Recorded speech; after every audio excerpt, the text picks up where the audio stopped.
Welcome back to ARS Study Circle. Hi, I am Saurabh. Let's start our new topic in diffraction of light, optically rarer medium and optically denser medium. तो आज हम लोग refraction of light में optically rare medium और optically denser medium में कुछ जानकारी प्राप्त करेंगे। ठीक है, तो सबसे पहले कि ऑप्टिकली रेयर मीडियम क्या होता है, ऑप्टिकली डेंसर मीडियम क्या होता है, वो जान लेते हैं। तो वैसा मीडियम मतलब जब भी बात होगा optically rare medium optically denser medium तो एक साथ ही बात होगा। ठीक है, जब कोई दो मीडियम है, ठीक है, लाइट का स्पीड जिसमें ज्यादा होगा, लाइट का स्पीड जिसमें ज्यादा होगा वो ऑप्टिकली रेयर मीडियम होगा, और जिसमें लाइट का स्पीड कम होगा वो ऑप्टिकली डेंसर मीडियम होगा। जैसे कि कोई भी ट्रांसपेरेंट सबस्टेंस जिसमें लाइट फ्लो करता है उसे सबसे पहले हम बोल देते हैं मीडियम बोलते हैं। ठीक है, जैसे कि एयर, ग्लास, वाटर, यहां सारे जगहों पर लाइट आसानी से फ्लो करता है। A medium in which speed of light is more is known as optically rare medium. मैं बता चुका हूं पहले, जहां आपका लाइट का स्पीड ज्यादा होगा वो ऑप्टिकली रेयर मीडियम होगा, और जहां लाइट का स्पीड कम होगा वो ऑप्टिकली डेंसर मीडियम होगा।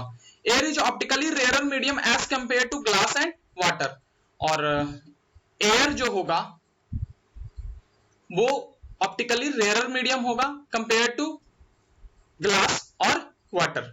Okay, a medium in which the speed of light is less, वैसा मीडियम जहां जो लाइट का स्पीड है वो कम हो जाए वो ऑप्टिकली डेंसर मीडियम कहलाता है।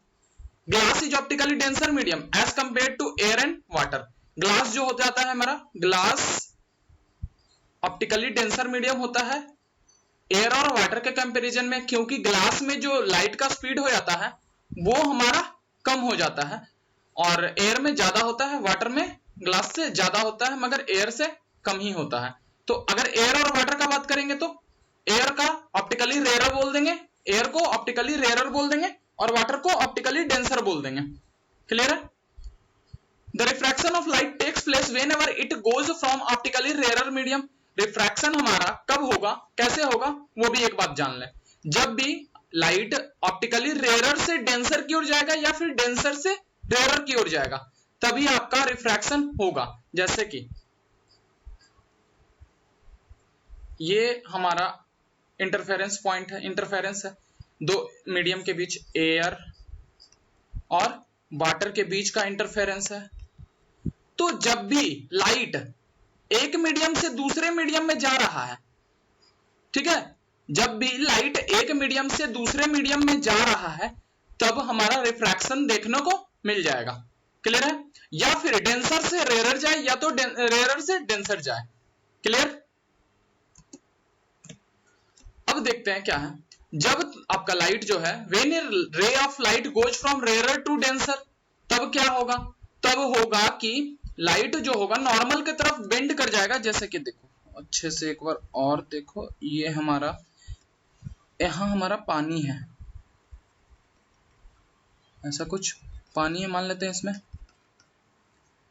तो क्या होता है, ये नॉर्मल है, थोड़ा सीधा हो जा, सीधा हो गया, ठीक है, और ये एक इंसिडेंट रे इस तरह से फॉल किया फॉल, इंसिडेंट रे फॉल कर गया। अब क्या होगा, ये सीधे जाना चाहिए था, ऐसा कुछ ऐसा होता, सीधे जाता, लेकिन सीधा ना जाकर के ये क्या हो जाएगा, हल्का नॉर्मल की तरफ मुड़ जाएगा। मतलब कि जब भी ये हमारा एयर कर देते हैं और ये वाटर, ठीक है, तो जब भी रेयर से डेंसर की ओर जाएगा, जब भी रेयर से डेंसर की ओर जाएगा तो लाइट क्या हो जाएगा, नॉर्मल की तरफ झुक जाएगा। ओके, लाइट हमारा नॉर्मल की तरफ झुक जाएगा।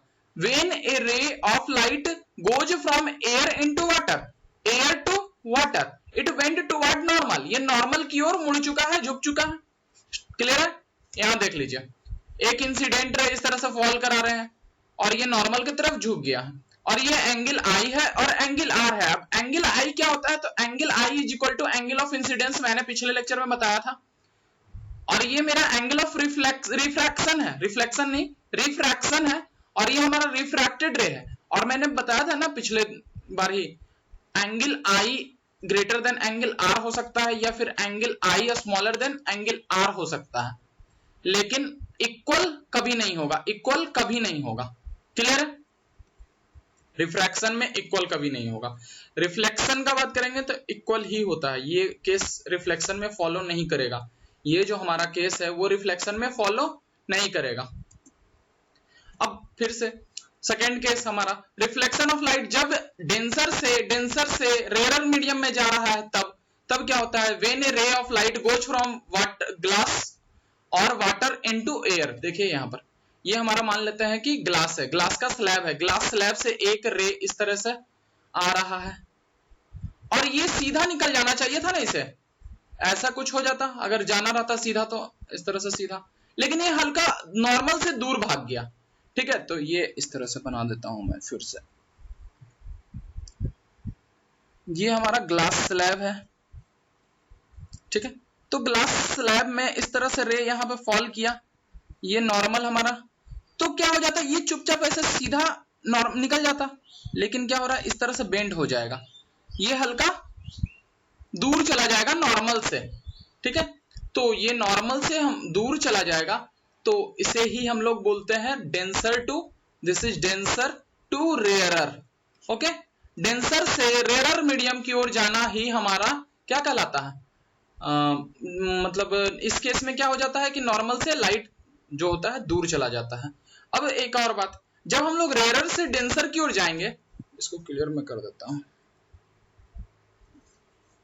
जब हम लोग रेयरर से डेंसर की ओर जा रहे हैं तो क्या होता है, स्पीड ऑफ लाइट जो होता है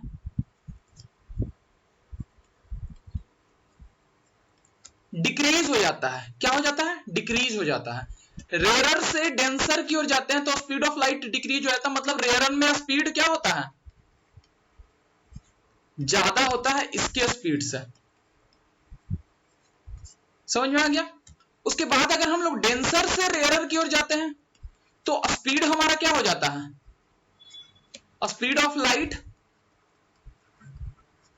इंक्रीज कर जाता है, मतलब इसका जो स्पीड होता है कम होता है, इसका स्पीड ज्यादा हो जाएगा, मतलब ऐसा कुछ हो जाता है। क्लियर है?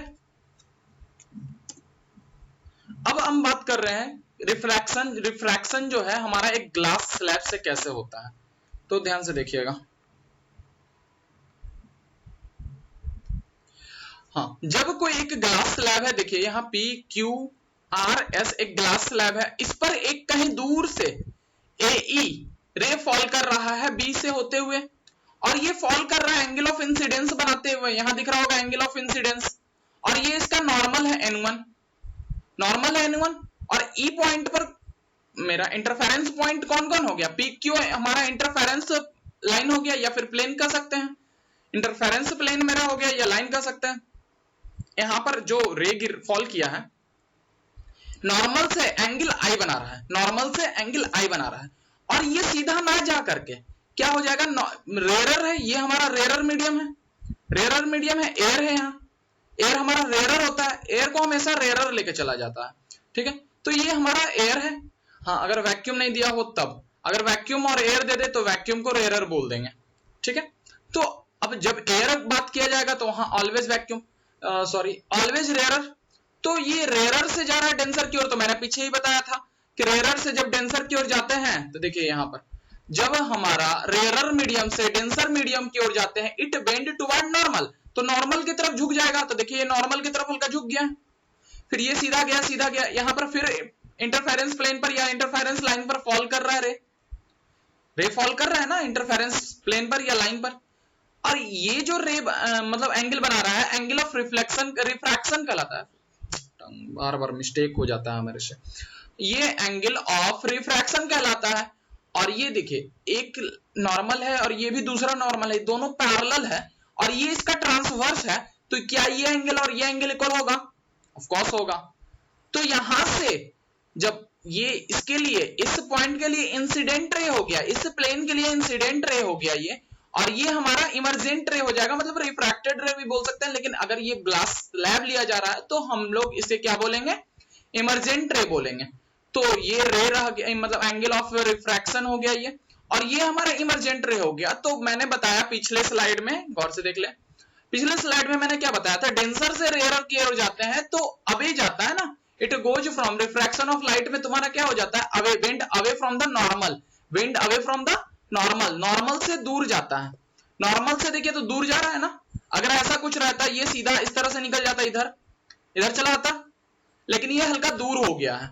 तो दूर हो गया है मतलब कि यहाँ पर रिफ्रैक्शन दिखा रहा है, डेंसर से रेयर दिखा रहा है। अब ये शुरुआत में ही अगर रे इस तरह से प्रोसीड कर देते हैं, अगर ये मीडियम नहीं आता तो कैसा जाता है, इस लाइन पर जाता, दिख रहा है, इस लाइन पर जाता ना, इस लाइन पर डॉटेड रे है जो उस पर जाता, लेकिन ये ग्लास स्लैब आने के कारण इस तरह से वेंड किया, फिर इधर चला गया, मतलब यहाँ पर एक कुछ डिफरेंस दिख रहा है डी, इसे हम लोग लेटरल डिफ्लेक्शन डिस्प्लेसमेंट बोलते हैं, इसे हम लोग लेटरल डिस्प्लेसमेंट बोलते हैं। ये हमारा ग्लास स्लैब का थिकनेस टी लेके चल रहे हैं।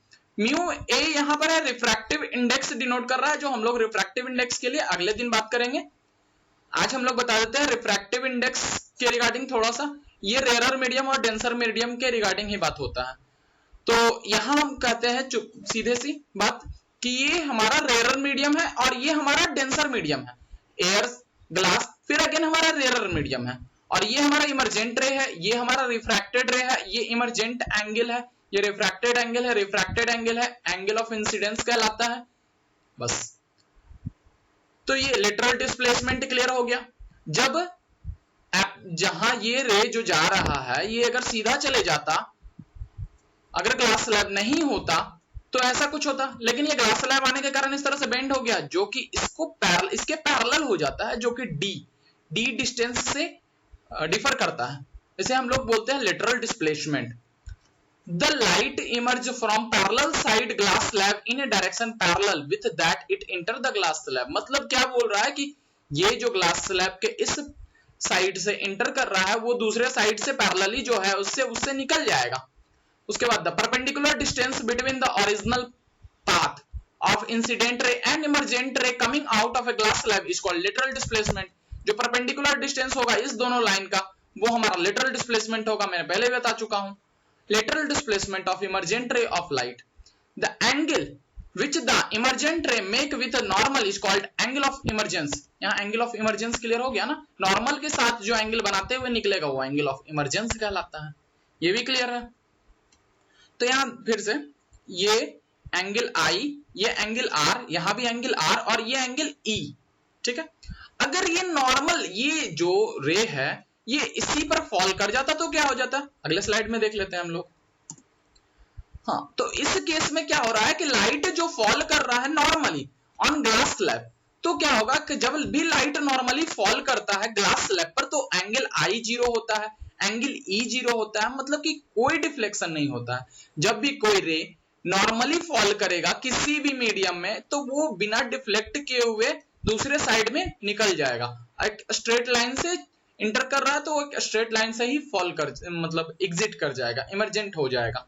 समझ में आ गया, मतलब कि एंगल ऑफ इंसिडेंस इसमें 0 है, एंगल ऑफ रिफ्रैक्शन भी 0 है, एंगल ऑफ इमर्जेंट भी 0 है। बस इसमें क्या बात होगा कि एक रे फॉल किया है और वो ग्लास स्लैब पे फॉल किया या कोई भी मीडियम पे फॉल किया, वो सीधा सीधी निकल जाएगा अगर 90 डिग्री हो या फिर कह सकते हैं नॉर्मली फॉल कर रहा हो तो। चलिए आज के लिए इतना रहने देते हैं। मैं Saurabh Kumar, please share and subscribe my YouTube channel and also my telegram channel. Thank you.